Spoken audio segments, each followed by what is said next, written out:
Estamos iniciando mais uma edição do JR 15 Minutos, o podcast da Record TV que aprofunda as notícias que mais mexem com a nossa vida.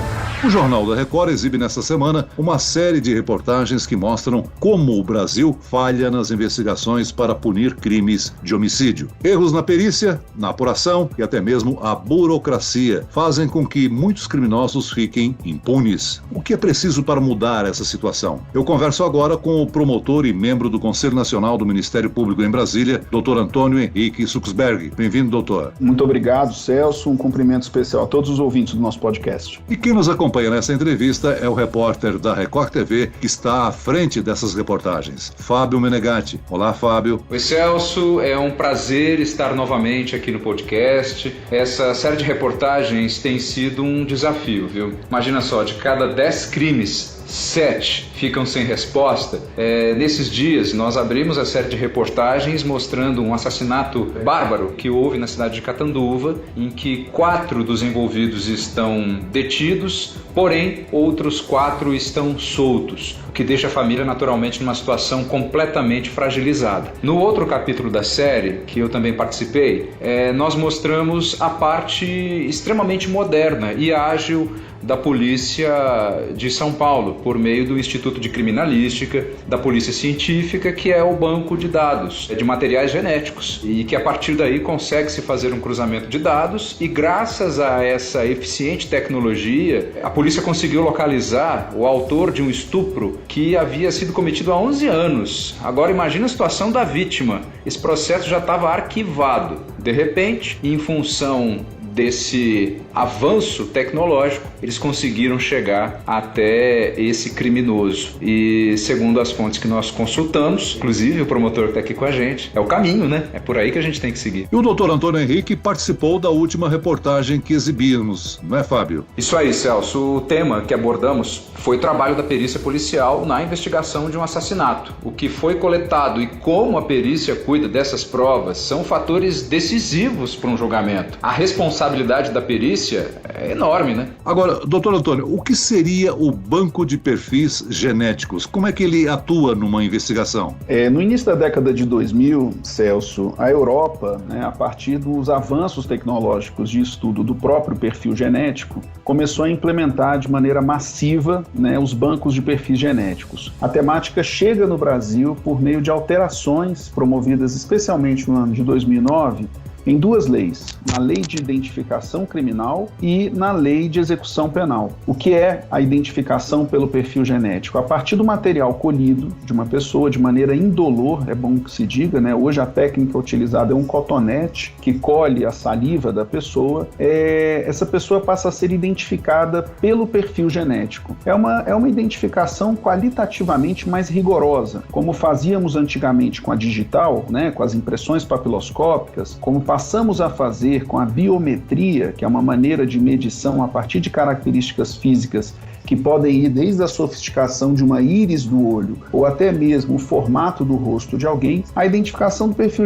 pelo perfil genético hoje é a maneira mais exata, mais confiável de se proceder à identificação de uma pessoa. Então, essas alterações legislativas permitiram não apenas a regulamentação das hipóteses em que essa identificação seria feita das pessoas a elas submetidas, como igualmente o regime legal desse banco de perfis genéticos. De todo o mundo, é seguro dizer que o Brasil tem uma das legislações mais cuidadosas, mais parcimoniosas em relação ao resguardo da intimidade e também do controle a respeito da alimentação e acesso a esses dados do banco de perfis genéticos. Por quê? Porque no Brasil nós temos uma legislação extremamente rigorosa que inclusive sujeita o acesso a esses dados à decisão jurisdicional. Doutor Antônio, o trabalho da perícia policial numa investigação de um assassinato, coletando o cuidado da perícia com essas provas, são fatores decisivos para o julgamento, né? Ou seja, a responsabilidade da perícia é enorme. A perícia, ela nada mais é do que o tratamento técnico dos vestígios deixados por uma infração. Então, o trabalho pericial, que é importante destacar, ele pode se dar tanto em expertises como seja a engenharia civil, a física, ou até mesmo o conhecimento médico, técnico, ele pode dizer respeito tanto à aferição da gravidade de uma lesão experimentada por uma pessoa, como a definição de uma razão de morte, ou até mesmo a compreensão da dinâmica do evento a partir do que seja a leitura do local. Quando a gente trata, por exemplo, de crimes violentos, como é o caso do homicídio, muitas das vezes a dinâmica do evento é muitíssimo compreendida a partir desses estudos, dessas discussões técnicas sobre os vestígios. O senhor abordou na reportagem de ontem uma falha na identificação de suspeitos, né? Qual é a origem do problema? Nós hoje não dispomos, né, da utilização maciça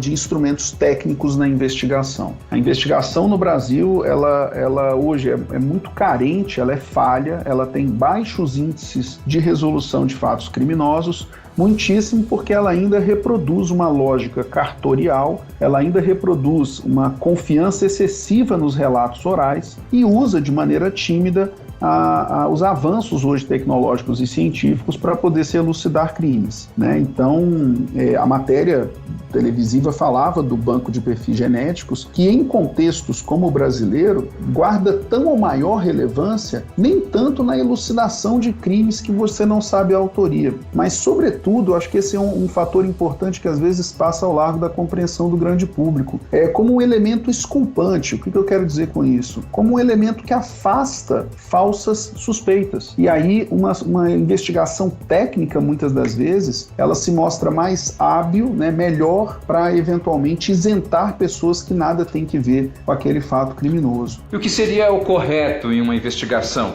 para evitar erros de identificação de suspeitos? Menegatti, um dos elementos mais importantes, especialmente na investigação de crimes violentos, se dá em relação à primeira resposta à notícia do fato criminoso, né? Então, o que eu chamo de primeira resposta? O momento em que a polícia alcança o local, preserva o local desse crime, colhe os relatos naquele momento ali, exatamente após o crime, e a partir disso, então, permite um melhor trabalho técnico-científico. Então, laudos de exame de local, de morte violenta, os próprios laudos cadavéricos, os exames que são realizados nos vestígios do fato criminoso se mostram fundamental para uma investigação de qualidade na apuração de crimes violentos. O que hoje nós temos é a existência de meios técnicos extremamente eficazes para a elucidação de crimes, mas, no entanto, esses elementos técnicos não chegam a todos os crimes, a todas as investigações. As investigações que dispõem desses elementos técnicos andam muito bem e têm uma taxa, dados de resolutividade muito elevados. Mas, desafortunadamente, não é essa a regra ou a linha geral das investigações criminais no Brasil. Agora, doutor, você defende um aprimoramento no aparato tecnológico para a investigação de crimes graves? Como é que a tecnologia pode ajudar? Menegatti, a gente tem a necessidade de um ajuste institucional e, igualmente, um ajuste estrutural. O banco de perfis genéticos hoje no Brasil, de maneira quase inexplicável, ele ainda experimenta algumas resistências no que diz respeito à sua maior implementação. Eu explico.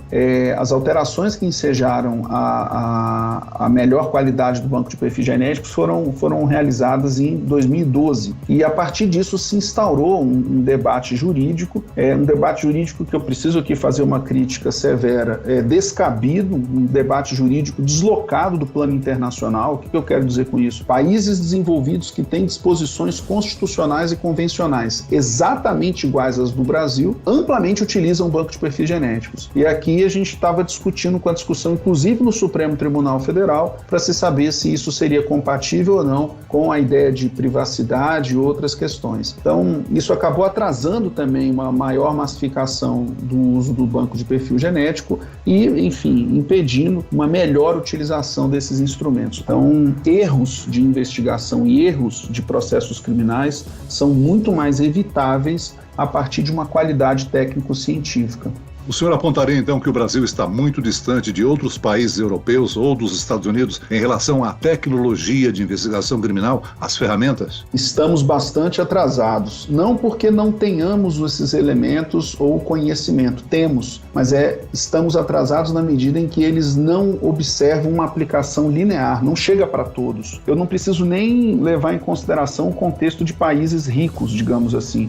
Se eu olhar para a América Latina, por exemplo, comparativamente com o Chile, que é um país aqui do lado, a situação do Brasil reclama, pede urgência em reformas e aprimoramentos. Doutor, sobre os crimes violentos, sabemos que muitos dos acusados, mesmo com provas, são inocentados ou até são condenados, mas jamais passam um dia presos. Por que isso acontece com a gente? Menegatti, tem um problema aqui que eu não posso deixar de contar quase que com um tom jocoso, né? Minha formação é em Direito e passados mais de 30 anos da nossa Constituição, eu não consigo explicar numa frase simples qual é o momento que uma sentença criminal condenatória no Brasil passa a ser eficaz, né? Isso é algo que realmente causa espécie, né? O direito ele foi feito para poder atender às demandas e às compreensões do homem comum. Não quero dizer que haja um substrato populista por trás do direito, não é isso, mas o direito prima por segurança jurídica. Nos últimos anos a gente tem experimentado no Brasil um debate severo sobre a execução da pena.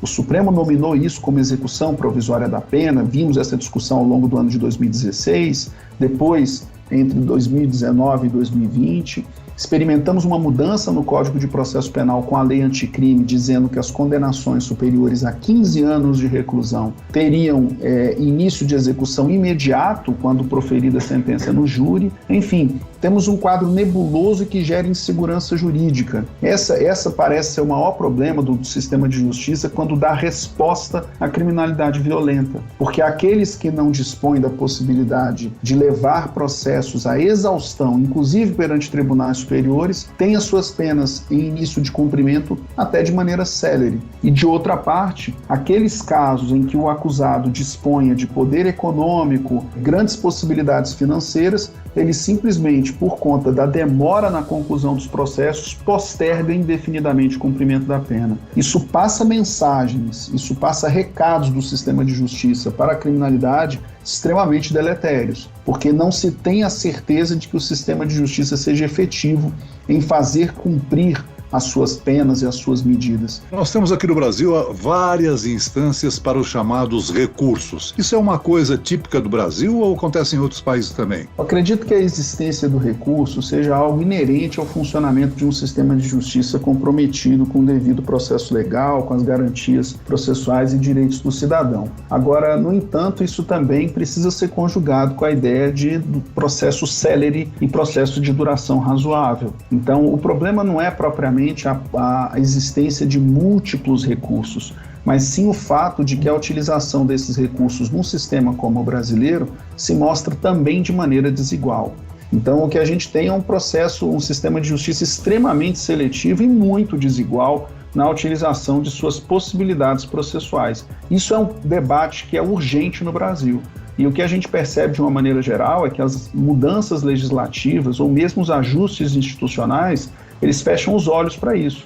Cria uma situação muito complicada. A justiça funciona bem e de maneira dura para muitos. E para outros, o sistema de justiça simplesmente não funciona, são imunes. Existem muitas irregularidades no país, né? Enquanto a polícia do Distrito Federal soluciona 92% dos casos de homicídio, o Rio de Janeiro, por exemplo, apenas 11%. O que explica números tão opostos, hein? Celso, a complexa relação que existe entre policiamento ostensivo e policiamento investigativo, ou seja, a ação que é de necessária interlocução e afinamento entre polícias militares e polícias civis.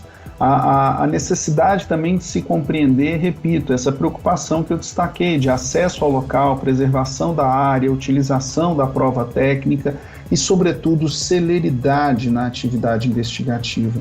Ainda temos um modelo investigativo extremamente burocratizado, quase cartorialesco. A gente precisa enfrentar essa cultura. O bom caso do Distrito Federal, ele é muitíssimo explicitado pelo fato de que as polícias, tanto a polícia militar como igualmente a polícia civil, observam capacitação e formação continuada para justamente atender a esses cuidados iniciais na investigação de crimes violentos.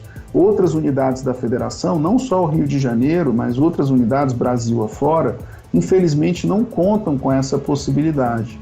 também de se destacar que o fato do Distrito Federal ser um quadrado, né, permite uma peculiaridade de uma atuação concentrada dos órgãos policiais e do sistema de justiça, mas tanto melhor que esses percentuais do DF fossem os percentuais de todo o país e não apenas uma exceção diante dos problemas investigatórios que o Brasil experimenta. Muito bem, nós chegamos ao fim desta edição do 15 Minutos. Agradeço a participação do promotor e membro do Conselho Nacional do Ministério Público em Brasília, Dr. Antônio Henrique Suchsberger. Obrigado, doutor. Eu que agradeço, parabéns pelo podcast, parabéns à Record por estar trazendo à discussão do grande público temas tão relevantes. Muito obrigado. E agradeço também a presença do repórter da Record TV, Fábio Menegatti. Fábio. Eu que agradeço, Celso. Muito obrigado mais uma vez estar aqui com você, com nossos convidados, para que a gente sempre consiga bater essa bola com qualidade. Até a próxima. Esse podcast contou com a produção de Homero Augusto e dos estagiários Larissa Silva e David Bezerra, sonoplastia de Pedro Angeli, coordenação de conteúdo Camila Moraes e Luciana Bergamo, direção de conteúdo Tiago Contreira. E eu, Celso Freitas, te aguardo no próximo episódio. Até lá!